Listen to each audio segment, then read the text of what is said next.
trying to ask you is, where are you when you do what you do? Where are you when you're doing your presenting? What environment are you in? I'm in the radio studio, it's the radio station studio. Okay, in the studio. And what's around you? Okay, the room that I sit in the live studio, well, there's a big glass window right in front of me that people can see into the radio station studio. There's also a wall with hundreds of notices on of timings and things that you have to put the news on at a certain time, you have to do the weather at a certain time, things like that. There's also a big board full of all kinds of switches and what have you. And computers in there as well. Okay. What about your behaviour in that environment? Describe any behavioural patterns you have that support your skill. I suppose it's quite high energy. Get quite a lot of nervous guests that come in and what have you, and try and make them feel at ease and tell them just to have some fun really and to enjoy it. So I play a lot of different songs, the environment itself. Just very quite relaxed behaviour really, just try and enjoy it, just have some fun. Okay. And your capabilities to support your skill? Capabilities, I've done training at the BBC, radio boot camp and things like that, which is good fun.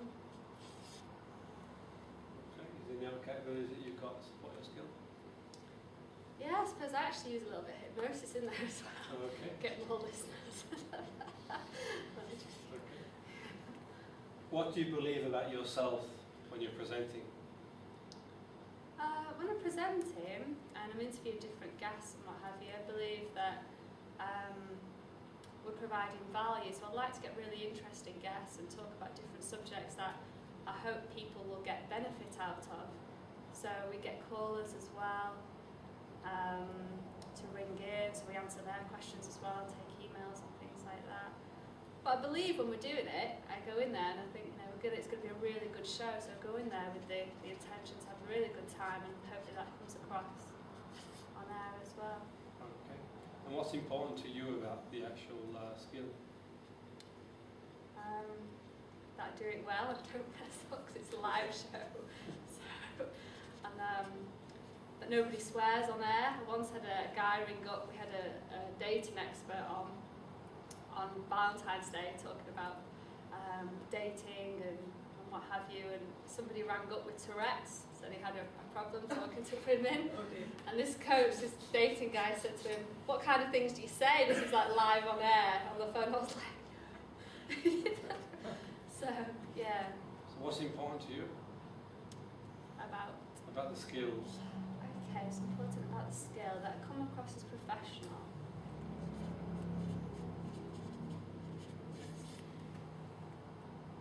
Your purpose, your identity,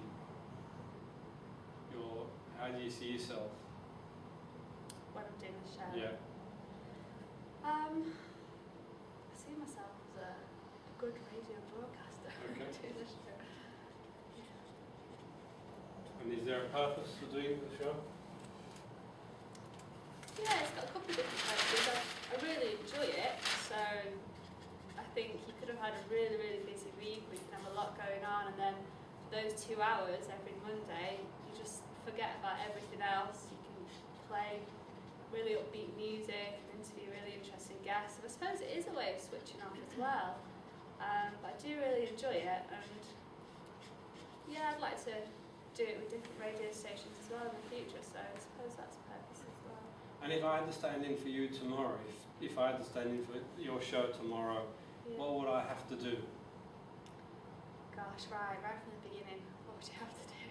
Okay, first of all, so you have to look for some interesting guests to decide on a theme for the show. Yeah. Every radio show that I do has a certain theme. So I look for a guest, and then what I will do is I'll email the guest beforehand and get them to say write down 15 questions roughly that they'd like me to ask them, so I've got a bit of an idea about what they're looking to talk about. Yeah. and any specific songs if they want to play as well. And then what I'll do, I'll look at popular songs as well, anything that's in the charts at the moment, and anything else that can support the theme that we're going for. So just plan well in advance. Then when you get down to the radio station, meet your guest, make sure they feel really calm and they understand everything that's going to happen, so explain to them that we'll be talking for a couple of minutes and then we'll play a couple of songs and talk for a couple of minutes and play a couple of songs. And just reassure them, because sometimes people are really, really nervous. What do you see, time. hear and feel when you're doing the show? What do you see, hear and feel? When I see the other guests sat opposite me. I might also see through the big glass window other people in the radio station and wandering around or sat there listening as well. The next radio presenters that will be coming on afterwards, they might be sat there waiting to come onto the show. Here, obviously here talking and wearing the headphones. And the microphone as well, so speaking into the microphone, so see that. I'm also watching a timer because everything's on the seconds with radio. You've got to put the news on at 52 seconds, so you can't go a second under or a second over. So you've really got to be paying attention to everything that's going on the computer screen as well. And looking and thinking about what you're going to put on next. So if you've got a song on, thinking about what you're going to put on next. Here, so obviously hear what the other guest is saying as well, the conversation, hear the music.